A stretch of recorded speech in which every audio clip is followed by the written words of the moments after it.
Hey guys, what's going on? It's Panther Dragon. Today we're going to be doing a video on some tips and tricks on essentially how I got rank 3 in season 8. You know, talking about what changed or like what happened and how I got super duper high elo and broke my old record of rank 7, I think it was last season, and then got rank 3. And you know, there's definitely a lot of things that changed. Not just spamming games, not just doing this certain thing, but something inside of me, inside of this, changed. Something, you know, everything just clicked. So let's get on with the video. Alright, so the first topic we're going to be talking about is champion select. So theoretically, let's say this was my team. We got Viper, Darkhawk, Red Mercy, Spica 1, right? This is what you do every champion select. You can copy and paste the lobby and just put it right in here. You just put it all right in here and you get the lobby. You get everything you get. Stats, what champions they play, etc. You can do this with every lobby. This is what I do every game because every game counts, especially when I'm going for rank 1, rank 3. So essentially, you get a lot of it. You get a lot of data. You get a lot of info about your team. For instance, I know who Viper is. You know, he's an all-around player. He can play whatever he wants. But if he's playing Riven, he can probably 1v9. To be honest, he's definitely flexible in other champions, as you can see. But the best thing about this player being on my team is he's on a 7-game win streak. He knows how to win games and he knows how to carry. He has 9 wins and 1 loss. This is good. He's on my team. Like, this means we have a very high chance because if you're on a big win streak, well, you'll probably be on a bigger win streak after this game. If you have me on, okay. You'll just be on a better win streak, right? But here's a liability. You got 2 liabilities right here. First, you got Red Mercy. Secondly, you got Tyler 1. You know, they're good players, right? But something, if you've ever watched Tyler 1 stream, even if this was a random player, he's on a 6-game loss streak. He's not feeling good. Here's the thing with people on these type of loss streaks. If anything goes wrong, FF. 2 minutes in, 5 minutes in, something goes wrong, FF, I don't want to play anymore. These people are tilted. These people like are just frustrated with their previous games and going to take it out on the next game, you know? They're going to take it out on this game that they're about to play if something goes wrong. So that's why you got to watch out for people on loss streaks, because their mind is boom, their mind is gone. They can't do anything, right? Like, it's just like they're lost. They're a liability in your team. They cannot be trusted. So in this sense, this game is looking. Also, you have Red Mercy, 3-game loss streak. If he was on 3-win streak, it's actually good. But since he's on a 3-game loss streak, he's tilted out his mind too. You want to dodge him. Like, even though we have Viper, and then we have Spica, like, you know, Jungle. This guy's rank 1, by the way. These two would be a liability in my game because they're on a loss streak. Even though it's a 50-50 game, honestly, it is because of these two. You still have 2 really good players, so it's your choice to take the champ select or not. Let's say if you had 3 people on like loss streaks, though, it's probably a dodge. Honestly, it's probably a dodge. Now, secondly, let's say you had Red Mercy on your team, and he decides to, instead of locking in his one trick, you know, maybe Zed or Talon, he locks in his 37% win rate Cassidon. That is also liability. You see where I'm going with this? Okay, who has liability? Okay, maybe you got Viper. He's on a 7-game win streak. Blah blah blah, whatever. All of a sudden he locks in his 36% win rate Rise. And then you got these 2 on the team. I mean, maybe they get their one tricks. If they're on like not on their one tricks, like Draven or Quinn, and then on Zed and Talon, and they go like, you know, Cassidon or even like Tristana, you might want to look the other way and say bye-bye to the champ select. Let's say I had a team of 1 tricks, right? Alrighty, so let's say this is my next champion select. This is who I got. This is actually a really good team, to be honest. Everyone's on a win streak. So in that sense, I get to play this game for free. And because these guys have good mental, really good mental. They're so happy they're on a 3-game win streak. So this is actually a really good game, and I would play it if I was in the champ select with these guys. But of course, let's just go back to the one trick thing. Let's say this guy's Reddington gets banned. Okay, he's fine because he has GP, Vlad. He has other champions, right? This guy is also fine. He has other champions. Okay, it looks like a lot of people have other champions. But I'm saying, what I was trying to say is if you have one trick and he's banned out, and you look at the stats, like he has 30% win rate on like Vagar or Vel'Koz, like his second and third and fourth best champions have negative win rates, hard negative win rates. That guy's a liability. Could be a dodge. But this champion select, if I had this, it's not a dodge. There's actually a really good one chance you guys are gonna win. So I look at like a lot of win streaks. I look at people who are liabilities. That's essentially what I want to see in champion select. I want to see if my team is all on roll. You know, if everyone's on roll, then everyone's happy and everyone gets their like pick. Champion select can be a really good thing, especially if you copy paste the whole lobby into here and see what everyone plays and what role they are. For me, I'm a very good autofill player. I can play whatever. My worst is probably maybe top lane, but I can play jungle, I can play AD carry, I can play support. I can play mid Cassidon and then top Scion. So essentially, I can fill anywhere where the team needs me. So essentially, I'm really good at filling the gap so I can make people feel comfortable and play their own game. And then they can actually carry me. See, I can get carried.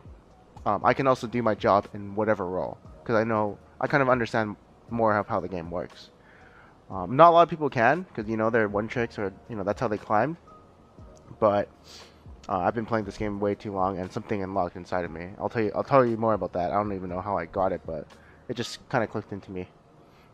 And yeah, that's it for Champion Select. Let's go on to the next topic. Alright, so the next thing I did this season was dual abusing. Here's the thing with dual abusing. I dual abuse with people who are one tricks. Mostly one tricks. Why? Even though they're on their one tricks and they're in Challenger, the thing is, if they are, let's say, a Talon player and he's playing Talon and he's Challenger and he has like 500,000 games on him, honestly, he's probably going to be better than an LCS player on that champion because he's a one trick. He knows more about the champion. LCS players go to one tricks to learn about champions. So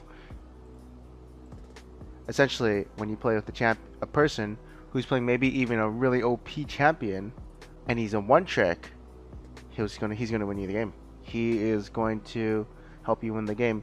He's also going to be one of the people you can trust in the game. That's why I really like duels because when you duel, your mental is really high because you also don't want to fail the other person. You don't want to let them lose, right? And so let's say something goes wrong. I know you guys have this. So let's say something goes wrong. I don't want to play anymore. But if you were a duel, something goes wrong, that's fine. I can rely on this guy to like win still, That's why I had such good mental this season, is because I always had someone to rely on when I dueled. Although I got way too high LP to start dueling. Like I got, 950 LP, and if I duel there, games are really hard. Games are really one-sided for LP. It gets really hard when you're high LP. But maybe next season I can still duel abuse. Who knows? We'll see. Yeah, when they're on the one tricks, they're really good. If they're off their one tricks, liability. So yeah, my duo partners were like Zwag, Fui, Harambe. Harambe was, you guys know when Wukong was super OP. Heizendong, Mo, Yasuo, plays Yasuo, has a good time. I've had a lot of duo partners this season. And it was preferably one tricks.